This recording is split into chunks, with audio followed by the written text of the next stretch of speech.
Tonight's lecture, which is the final lecture in this series, deals with Sephardic communities. The other lectures, Salonika dealt with Sephardic community, but a different type of Sephardic community. Tonight's lecture deals with the Mughrab, with the North African, Northwest African tip of the continent, Morocco and Tunisia. The tradition of Jews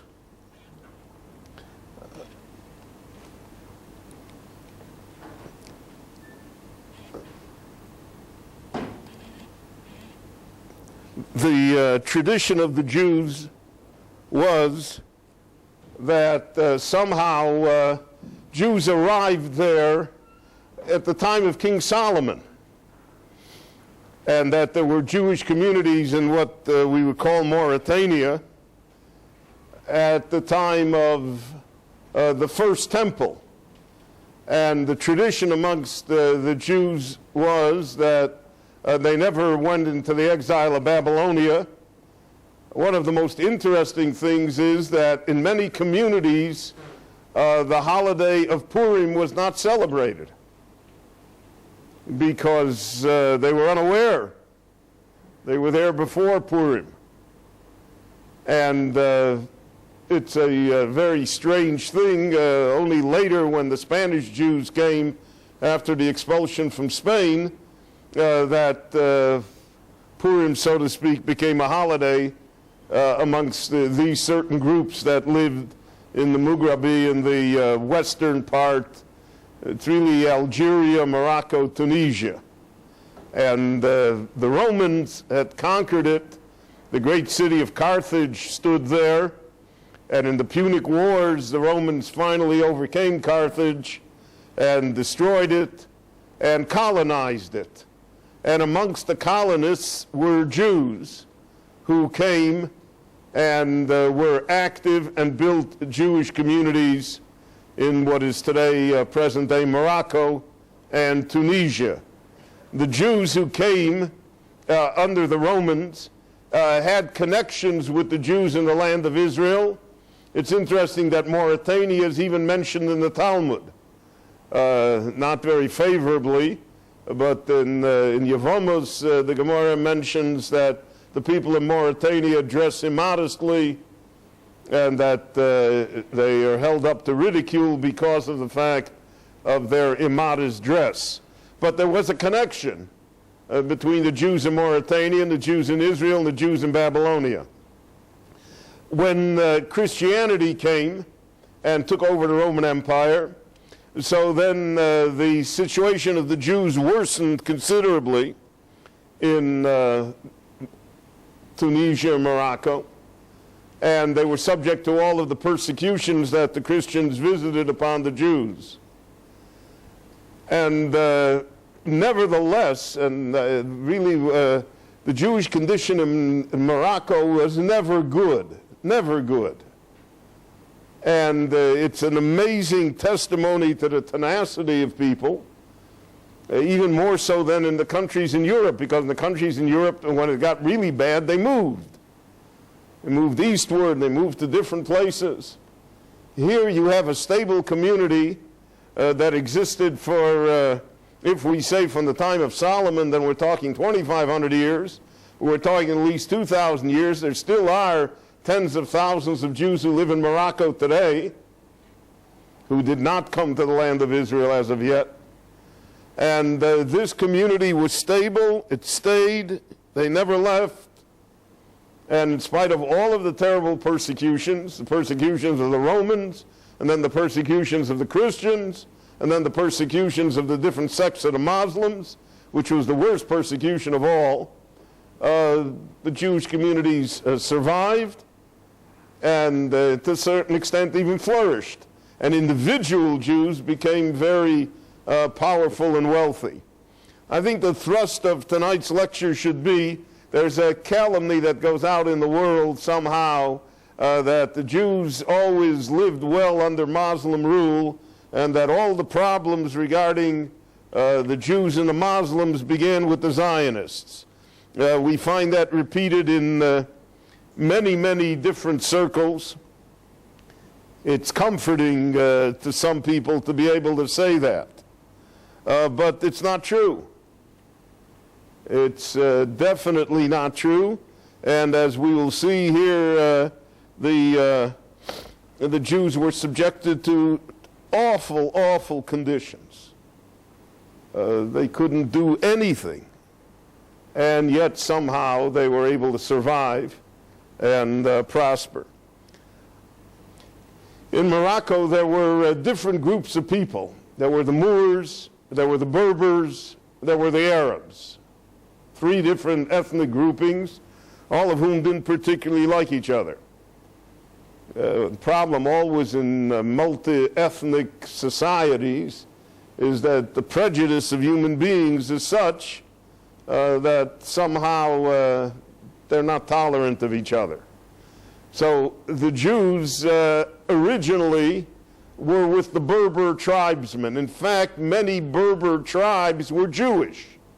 And the question arose whether they were originally Jewish, or meaning descended from the Jews who were there from the beginning, or whether they were in fact converts to Judaism, that somehow Jews converted these Berber tribes, and instead of worshiping idols, etc., they accepted Judaism, though they were, relatively speaking, pretty primitive, warlike. We have a record of a man that a rabbi that visited them, and he said that wherever he went in the Jewish world, he always preached, that Jews should be honest, Jews should be moral. Here he had to preach that Jews shouldn't be murderers, because that was the society. It was a society of blood revenge and a society of constant war amongst the tribes. And the Jews sided with the Berbers. When Islam came, the Jews were almost destroyed by the Christians, but by the 7th century the Muslims came. When the Muslims came, so indirectly the Jews are the ones that helped the Muslims convert all of the tribes in North Africa to Islam, because at least on the surface there are great similarities between the beliefs of the Jews, monotheism, one God, other types of basic ideas, and between Islam. And because of that, therefore, the Jews, the presence of the Jews enabled the Muslims to make great inroads very quickly. And those whom they were not able to convert by persuasion, they converted by other means, by the sword, so that by the early 700s, all of that area is Muslim. Now, the Muslims didn't stop in North Africa, but they crossed the Straits of Gibraltar and came into Spain. And the Jews came with them. Jews from North Africa and also Jews from Babylonia came with them and came into Spain, and they were the nucleus of the great Spanish Jewish community. But the difference between Spain and North Africa was enormous, because the Muslims in Spain were worldly, were educated, went into philosophy and into poetry, were interested in art and architecture. And the Muslims in North Africa remained tribal Muslims. Even though they were Muslim, they remained as though they were the original Berbers and the Moors, and they kept on fighting with each other.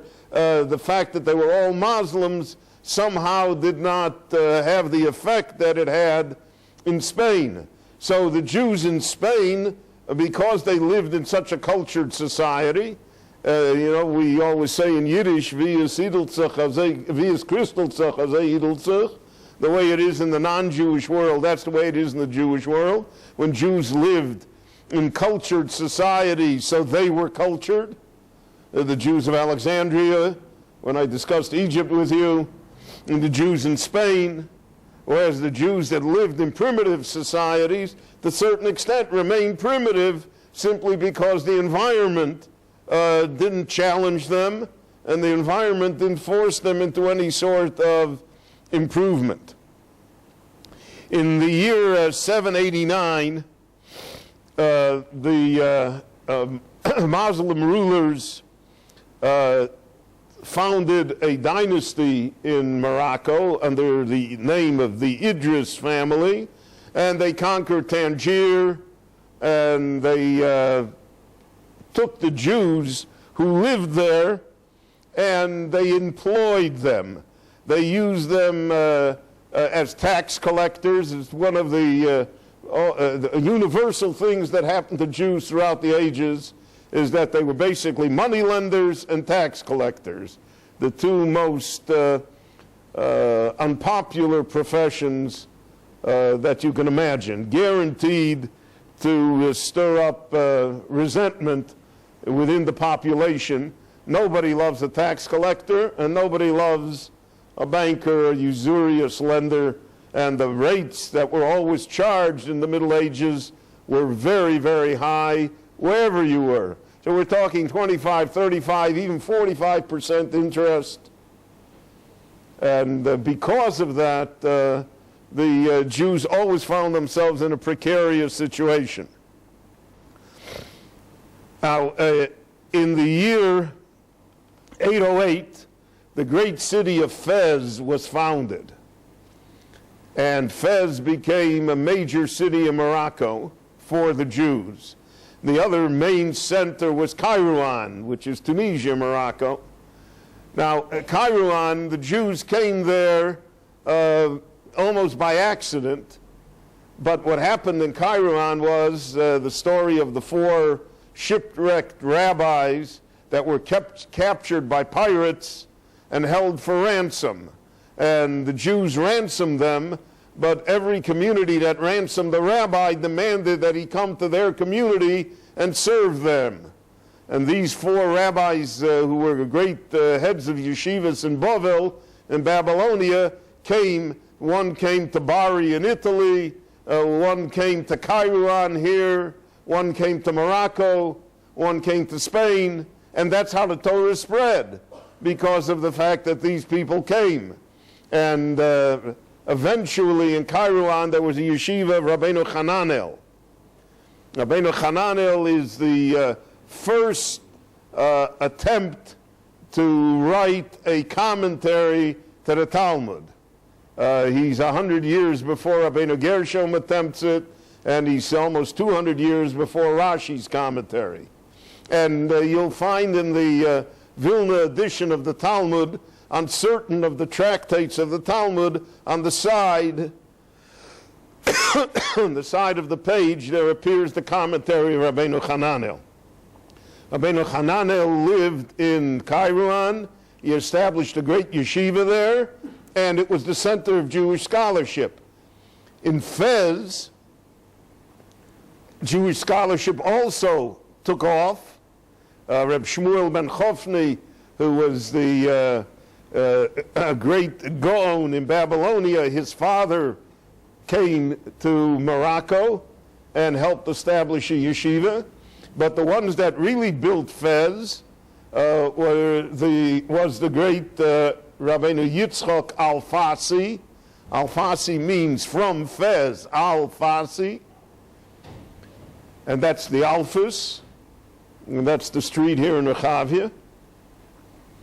And he established a great yeshiva in Fez. He had 2 great centers of learning, Kairouan and Fez, but both diminished very rapidly because, as often happens in Jewish life, the students and even the teachers and even the yeshiva itself leaves for greener pastures.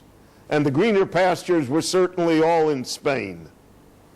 Jews left for Spain. Anyone who had money, anyone who wanted to have a higher education, anyone that wanted culture, anyone that wanted greater Torah knowledge, crossed the Straits of Gibraltar, which are very narrow, and he came to the golden age of Spain. So why should he stay in Morocco or in Tunisia under adverse conditions of terrible persecution and poverty when he can go across a small distance of water and come to a place where he will find himself in a superior society. Now the Rif himself, Rabbi Yitzchak Alfasi, left Fez when he was already an old man. Various dates are attributed to his age, but he was certainly in his 80s. Some say even in his 90s when he left. And he came to the Spanish city of Lucca. And in Lucca he transplanted his yeshiva. And in Lucca he had a student a young student, Rabbi Yosef ibn Migash. Now, there are those that say that Yosef ibn Migash started out also in North Africa and came to Spain, though most of the scholars think that he was Spanish by origin. But in any event, he was a young student, and he became the major disciple of the Rif, of Rabbi Yitzchak Alfasi, to the extent when the Rif died on his deathbed, he appointed Rabbi Yosef ibn Migash to be the Rosh Yeshiva over and above his own son, who had seemed to be certain that the honor would fall to him. Now, Rabbi Yosef ibn Migash, he was a very young man when he started in the yeshiva in Lucca. He had as a student Rabbi Maimon, who was the father of the Rambam. And when the Rambam was a small child, 5 or 6 years old, and Rabbi Yosef ibn Migash lay on his deathbed, his father brought him to receive a blessing from Rabbi Yosef ibn Migash, who said, by legend, that this is a child that will be the light of Israel, and he blessed him. And it's interesting that the Rambam, in his commentary to the Mishnah, even though he never really studied under Rabbi Yosef ibn Migash, he studied under his father, and his father was the disciple. He says, when I think of how much Torah Rabbi Yosef ibn Migash knew in comparison to me, the Rambam says, so I have a headache, Roshi Mavis, my head bursts. I can't bear to think of what a great scholar he was. So this was all a product of North Africa, a product of Morocco. And the Jews were settled in Fez, in Kairouan, in Tangier. There was in Tunisia, there was an ancient port, a half-island city called Jerba. It was in the news not long ago because of the Al-Qaeda attack on the synagogue in Jerba, where 1920 German tourists were killed. And this is also very, very ancient. The tradition of the Jews of Jerba is rather that they were there from the time of Solomon also. And they have very old Sifrei Torah, and they have ancient customs. And it was a center of Jewish learning and Jewish piety. There's a Tunisian shul in Akko here in Israel, which is a fascinating place to see, because the walls, the ceilings, everything is covered with mosaics. The floors, it's just an unbelievable sight. But those are Jews from Tunisia, and they brought their customs, and they brought their ritual, they brought their understanding of what it was, and have attempted to preserve it. Though one must say that here in Israel, they have not fared as well in being able to do so. Now, in Fez, the Jewish community was visited by the Rambam and his father and his brother when they escaped from the Almohads in Spain, when the Almohads took over Cordova, and they ran away. So now the traffic came the other way. Spanish Jews ran back to North Africa. The Rambam did not have a high opinion of the Jews in Fez. We have a letter here. I don't want to read all of it, but just to give you a flavor of what the Rambam said. Quote, "Beware of the inhabitants of the West, of the country called Jerba, of the Barbary district. And he says, in my opinion, they are more ignorant than the rest of mankind, though they are very attached to a belief in God. Heaven is my witness that they can be compared only to those who live by the Karaites, who possess no oral law. They have no spirit of study, either of the Chumash, the prophets, or the Talmud. Not even when they abide by the laws do they have any understanding of what they are doing. They do not speak to women during their menstrual period, and they even don't stand on the ground touched by her. And the Rambam says that that is primitive beyond that they got from the outside. They never got that from us. And it's true that amongst the Berber tribes, such practices were common. They do not eat the hind part of slaughtered animals because they don't know how to remove the sciatic nerve, the gidanoshe. The Rambam says, in short, he said, I'm very disappointed in them, and he kept on going. Let's just say that the Rambam is not an easy man to please. When you're in that level of that stature of knowledge and of learning. But the Rambam is struck by what I mentioned before, the difference between the Spanish Jews, who are basically the same stock, and the Jews who remained in North Africa. Because the Jews who remained in North Africa somehow were frozen by the environment that they were in, and they did not benefit from the culture and from the intellectual stimulation that occurred in Spain. At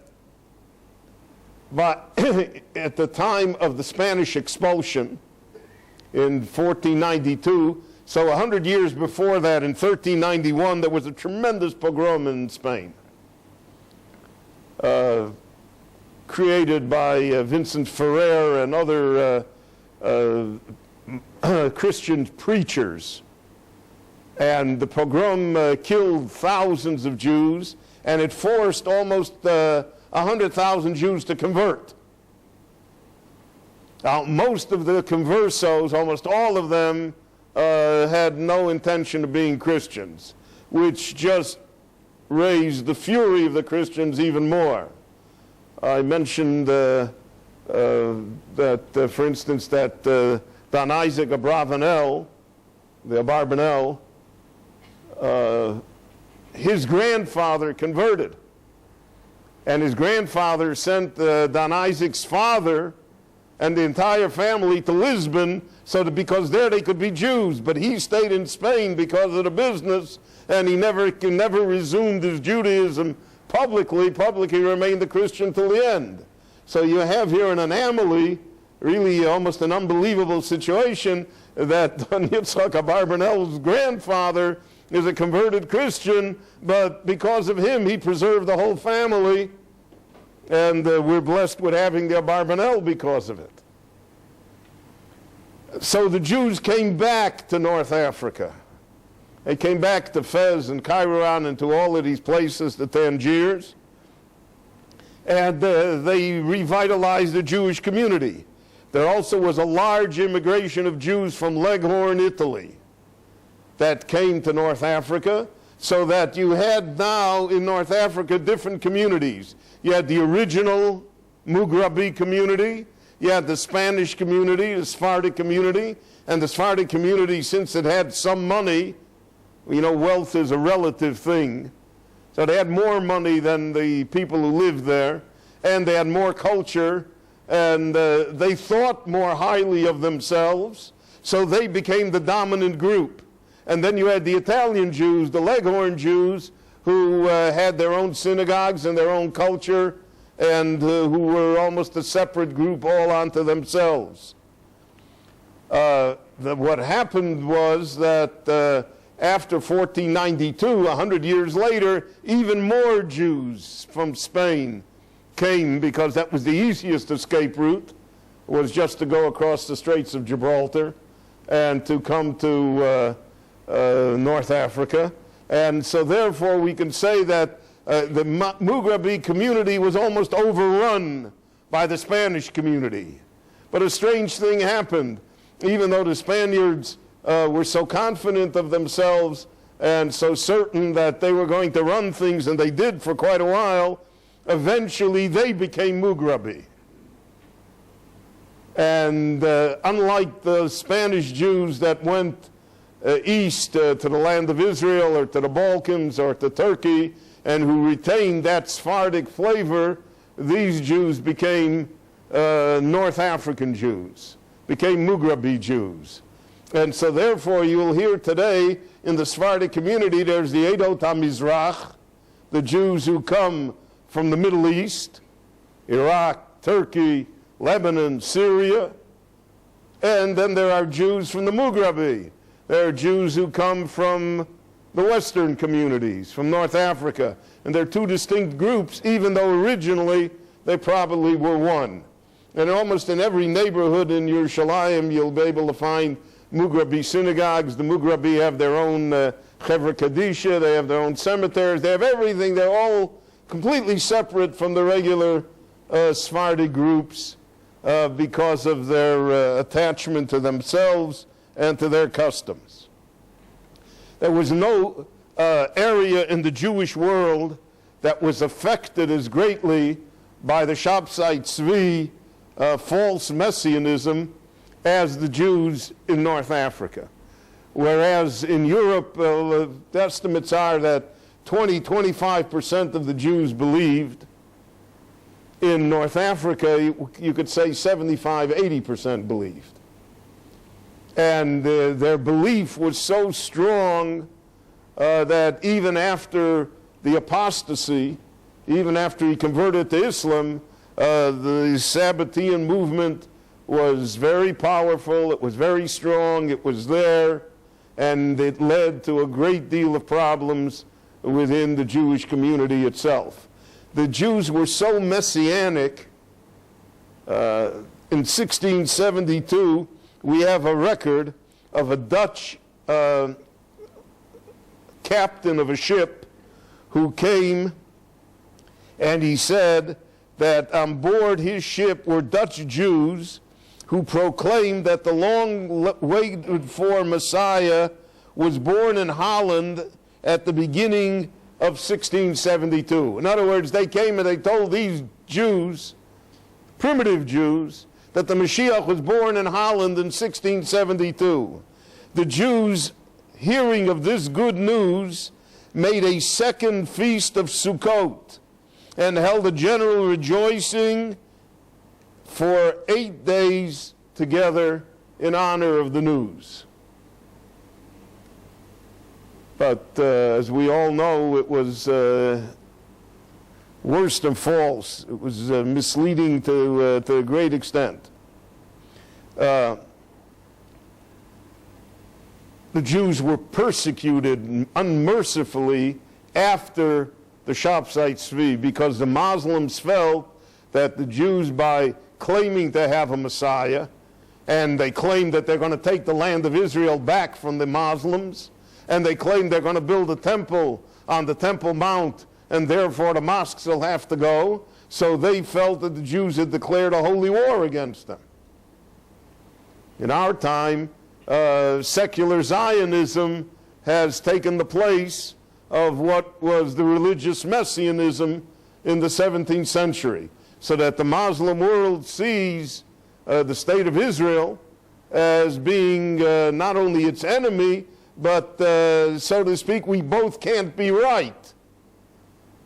And because we both can't be right, then we're going to prove to you how wrong you are by destroying you. So the Jews in North Africa suffered abysmally at the hands of the Muslims.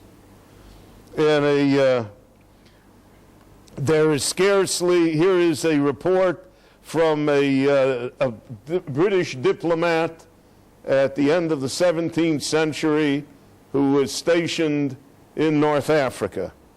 He said, the Jews seldom go alone into the country because the Arabs and barbarians generally cut the throats of Jews that they find. There is scarcely any justice done to them in the country. If they talk too much in their own defense before a governor, he makes the guards whip them. When they bury any of their number, the Arab boys beat and throw stones at them, spit in their faces, and give them 1,000 curses.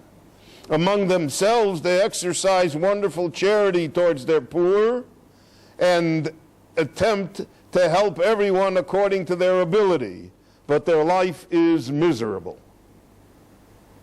Now, there were rules that were passed that, for instance, in a Jewish burial, all of the pallbearers have to run with the body to the cemetery. You were not allowed to walk, and certainly you weren't allowed to put it in a wagon to be pulled. So you had to run with it. The cemetery was always very, very far out of town. And it was in essence running the gauntlet because all the Muslim children were there throwing stones. So, you know, the Intifada is not a modern invention. Tragically so, but it is not a modern invention. The difference is that this time, you know, there is a price to be paid for it, whereas in these countries, nothing was exacted. The only thing that made the Jewish position bearable is that the Muslims were worse to the Christians. And therefore, by doing that, the Muslims brought in the great powers of Europe who were interested in protecting the Christians who lived in North Africa. And when they came, so then they said that they're not only going to protect the Christians, they're going to protect the Jews as well. And that was the ameliorating situation that allowed the Jews somehow to survive. In the year 1731, Great Britain came to the Morocco, Algeria, Tunisia area, the Barbary states as they call them, the British Navy, and the British took over the protection of Christians. The French, not to be outdone by the British, also came, and they said that they're going to protect the Christians. Everybody was fighting over who's going to protect the Christians, so Great Britain said they're going to protect the Jews as well. And the Jewish situation improved. However, the resentment of the Muslims, of the rulers of the country, the resentment against these European states coming into their country and telling them what to do, only fueled further anti-Semitism, because of the fact that the Jews openly backed these Western countries that came to protect them, and therefore, I think if you look at it, you see really a replay of what's going on in our time. You know, the big Satan, the little Satan, the entire thing that we see in front of us in the Middle East and in the Muslim world.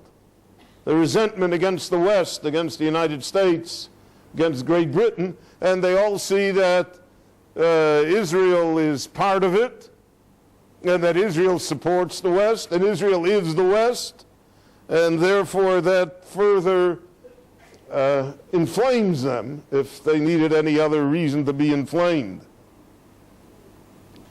In 1789, there was a false Messiah. By the way, there was like a false Messiah every 30 years in Morocco and in Tunisia. It was rampant. But in 1789, there was one that really had a following, and the Muslim rulers beheaded him, and they forced the Jews to pay a punitive tax, and many Jews were killed, and the situation was just awful. Let me read again. This is 1790. So this is already after the American Revolution. And it's on the way to the French Revolution. So the French ambassador writes, "The Jews possess neither land nor gardens, nor can they enjoy any fruit. They must wear only black, are obliged when they pass through the mosques or through streets in which there are mosques to walk barefoot. The Jew dare not defend himself, because the Quran and the judge will always be in favor of the Mohammedan. Notwithstanding this state of impression, the Jews have adjusted and have many advantages. They better understand trade, they act as agents and brokers, they profit by their own wisdom and by the ignorance of the Moors who surround them. Some have European correspondents, others are goldsmiths, tailors, gunsmiths, and masons. With industries, more industrious and artful and better informed than the native population, the Jews are employed by the government, which has no choice but to deal with them if they want things to work. So that's 200 years ago. Jews were also employed as ambassadors to foreign courts by the Muslim rulers of Morocco, simply because of the fact that they felt that Jews had these international connections, etc., and that Jews spoke languages, and that therefore they would... so you have this, it's really schizophrenic. On one hand, you need the Jews. On the other hand, you don't want the Jews. On one hand, the Jews are good for you. On the other hand, the Jews are the worst thing that happened to you. It's a... it really is a very, very difficult situation for the Jews, because anything that they're going to do is wrong. Nevertheless, the communities continued. You had great Rabbonim. You had the Or HaChaim HaKadosh, Chaim Ben Eter, who's buried here in Yerushalayim. You had many, many great Talmidei Chachomim and many great Kabbalists. It was a center of Kabbalah. It was a center of understanding Kabbalah. In our time, you know, Abu Chatzera and all of the Mekubolim from that part of the world came here to Israel and reestablished themselves, and were very well known. In 1863, there were 11 Jews that were arrested on trumped-up charges and were convicted to be executed in Tunis. Moses Montefiore came. What we need is a Moses Montefiore today. But he came with a letter from Queen Victoria, which meant something. But he came also, there were 2 British warships in the harbor, which made the letter, it made sure that the Sultan would read the letter. And Montefiore successfully negotiated the release of all of those Jews. You know, there are Jews sitting in Iran, there are Jews all over the world that sit in problems and you can't get them out. Montefiore devoted his life to freeing Jews who were illegally held, who were really not guilty of anything except being Jews. Not only that, in 1864, Montefiore was able to extract from the Sultan, again because of the letter from Queen Victoria and the British warships in the harbor. And you have to remember that Britain now owns Gibraltar, right across. In the 1700s, Britain took over Gibraltar, and until today, it still is a British crown colony. Spain wants it back. There's constant problems between Spain and England. The people who live in Gibraltar want to live as British subjects and not as Spanish citizens. Now, the Jews in Gibraltar, one of the most interesting communities, the Jews in Gibraltar are very well situated. A number of the governor generals of Gibraltar have been Jewish. All the Jewish stores are closed on Shabbat in Gibraltar. And because the Jews are closed on Shabbat, most of the stores are closed on Saturday as well. The Jews there have a very, very strong influence. especially the Levy family and other families that are very well known and who really are the backbone of the Gibraltar community. Well, if England is only 30 kilometers away, with the British Navy sitting in Gibraltar right under the rock, the Moroccan leaders have to pay attention. They have to somehow do something to curry favor with the British. And because of Montefiore, the way to do it was to grant equal rights to Jews. So this is the first Muslim country to grant Jews equal rights, and this happened in 1864. Nevertheless, in 1865 there was a pogrom where 307 Jews were killed, and the ideas of law and justice can be expressed in the Moroccan proverb, one may kill as many as 7 Jews without ever being punished. That was the mindset of the people. So even though if the government is willing to give you equal rights, and the government is willing to say that you should be a citizen, but you cannot change a mindset that's 1,000 years old by signing a piece of paper. And I think that that's part of the problem that we face here in the land of Israel also, is that we can sign all the papers we want, but unless the mindset starts to change, unless people, that one may kill as many as 7 Jews without any punishment, son, here if you go to heaven for blowing yourself up and killing Jews with you, so then no paper is going to suffice, as the civil rights there did not really change the situation of the Jews. In 1767, France also acquired the right to protect its citizens, and France began to penetrate Morocco and Tunisia. And with France came the alliance, the Israelite, the Kol Yisrael Chaverim school system. With it came new schools, Western schools, where the basic language that was taught was French. And that's why most of the Mughrabi Jews know French very well.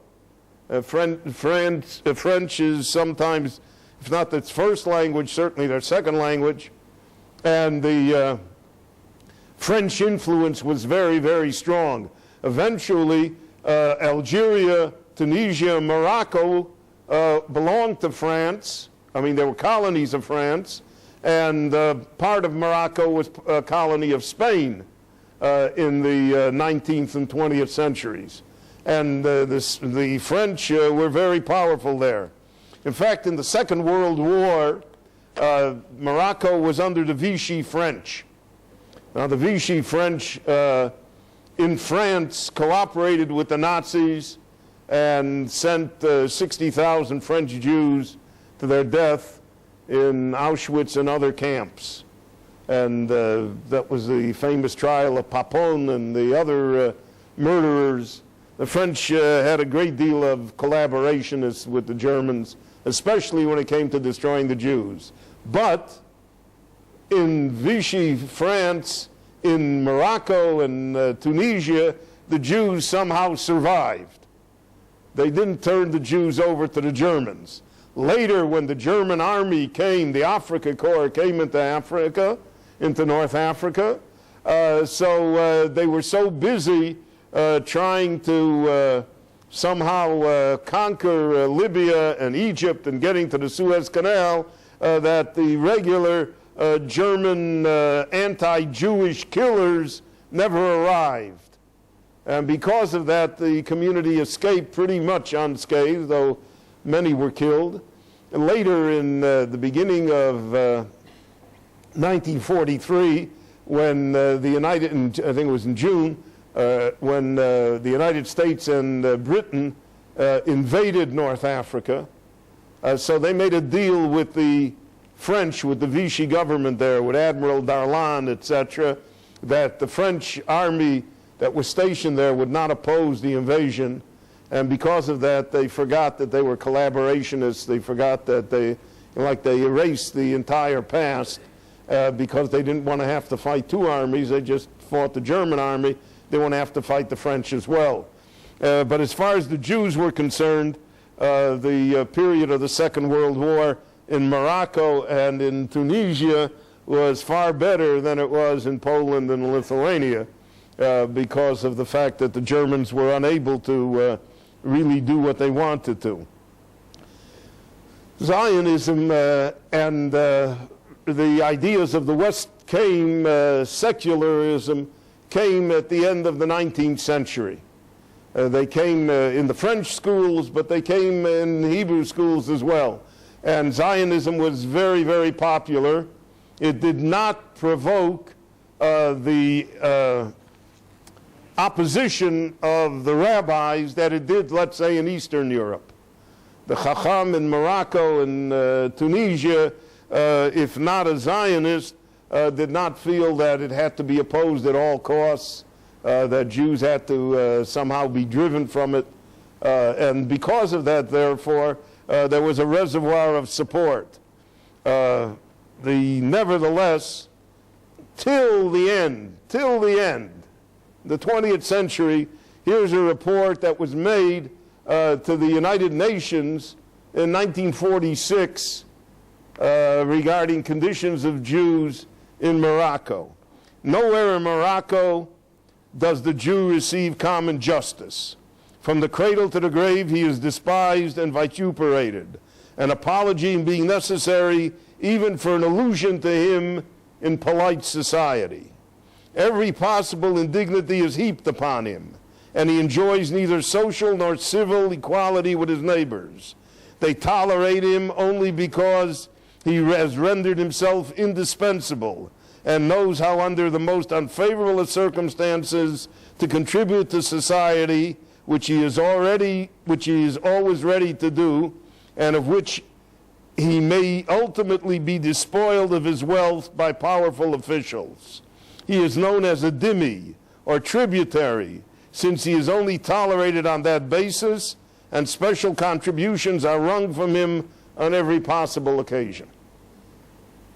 Now, I think that if we have this background, we can understand our brethren that come from Morocco and Tunisia better because of the luggage that they brought with them, and because of the baggage of such an experience. Whereas Eastern European Jews also suffered in this fashion, but Eastern European Jews always somehow were able to rise above it, and here the Jews were almost crushed by it, almost always crushed by it. They were unable to assert themselves in a different fashion.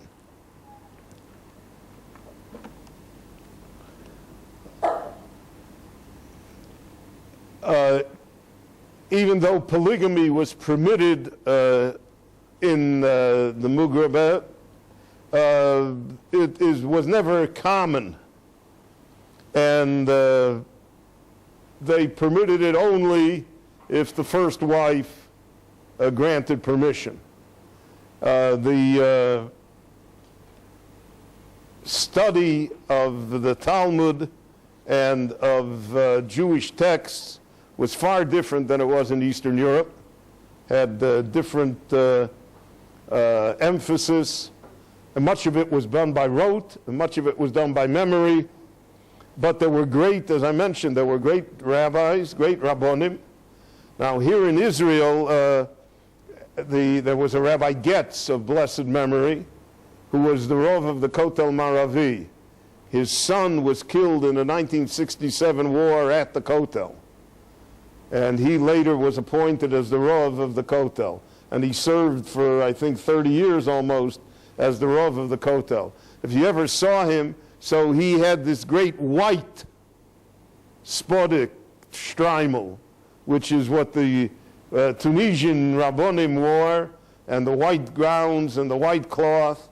And he was really a charismatic, mysterious figure, and he was extremely, extremely popular, and he's probably the only Tunisian rabbi that rose to such a stature here in the country.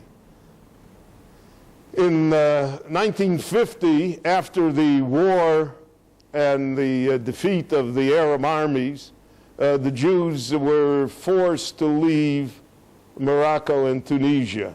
90% of the Jewish population left. A few 100,000 of them came here all at one time. When they came here, they suffered terrible indignities.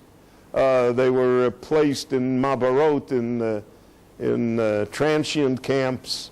But worse than that, their faith was taken from them, their culture was taken from them. They were really subjected to brutal Ashkenazi discrimination. And to a certain extent, that experience has not been forgotten. I think it's the basis for the Sephardic political parties, and it's the basis for still that there is not the unity in our camp between these sections of Jewry that there should be. As I mentioned, there were Jews that remained in Morocco and remain in Morocco until today. I myself was in the shul in Tangier. There still are 400 Jews there. The shul still operates, though the shul is hidden in a small alleyway, has no public presence whatsoever. You say, well, why did Jews stay? I don't know why Jews stay, but they do. There are quite a few thousand Jews that are still in Morocco. The king, Hassan, has protected them. After the 67 war, there were great riots. After the 1973 Yom Kippur War, there were great riots. There were riots not long ago after the beginning of the Intifada. But the government has always attempted lately, in the last decade, 2 decades, to protect the Jewish population from the mobs of the Muslims. There are Jews that live in Fez. There are Jews that live in Tangier. There are Jews that live in the entire area in Casablanca, all over, but in small numbers and with a very, very low profile. I was told a story regarding a certain great Jewish family that came from Morocco and then emigrated to the West, and the family made a tremendous amount of money. Were very, very wealthy. So that when but they were friends with the king of Morocco because the family was engaged in business with the king. Their father was engaged. They went to school, the same private school that the king went to when he was a child. So that when it was the 25th anniversary of the king, they came to him and they offered that they were going to build 2 Jewish schools in Morocco, one for boys and one for girls, and name it after the king. And the king, the story is that the king told him, he said, "Are you crazy? You're building it in Morocco?" He said, "Build it in Jerusalem. What are you building it in Morocco for?"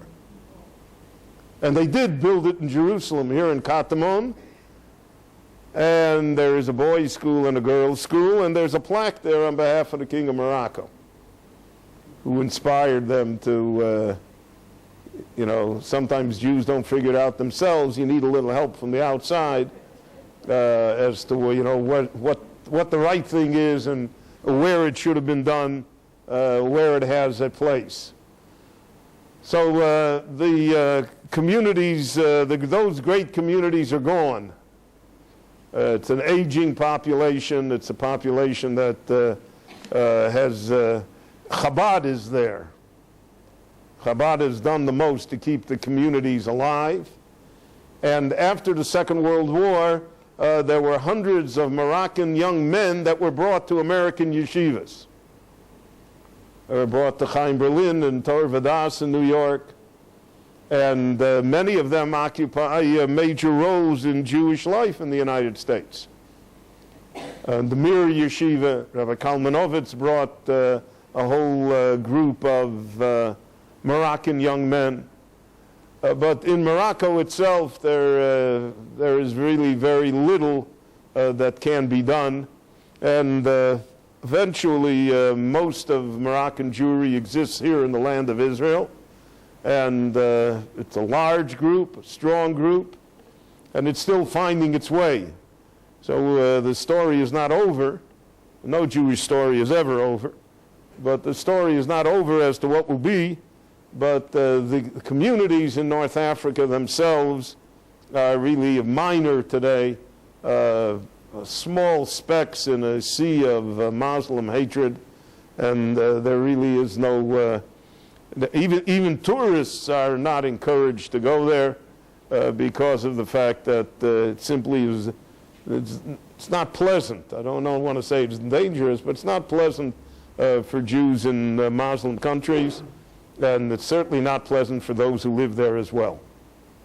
I want to thank you all for coming to this series, and God willing, we hope to have another series yet maybe before Pesach. We'll let you know.